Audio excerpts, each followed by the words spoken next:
Okay then, buddy, so taking a look at these swings now. As we said, the drive obviously being an issue, with the club face being a little bit open as we came back down, and then you trying to just spin this whole side of the body now as fast as you can, causing those sort of really high shots, skide shots, low smothers left, and obviously big slices. So setup wise, the most was pretty good.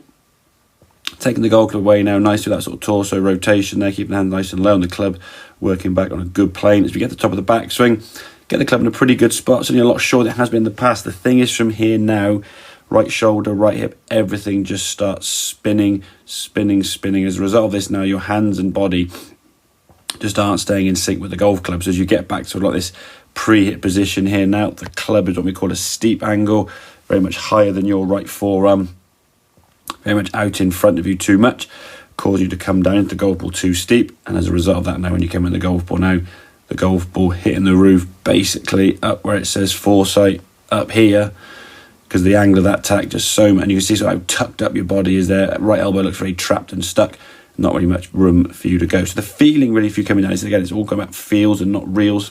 As you get to the top of the backswing, when we get up to here, is the feeling that you've got some good depth in the back, which is why that backswing is probably a little bit longer, but keeping this right hip, this right shoulder back for as long as you possibly can. You can see when you do that here now, the club starts coming down a little bit shallower. So we're getting the club now matching up more with kind of our right forearm. As you get into the hitting area, it looks as though your shoulders now are a little bit more square to target. The right elbow, right arm looking a little bit more comfortable and natural, as opposed to this kind of like tucked up position here now, sort of shrugging shoulders.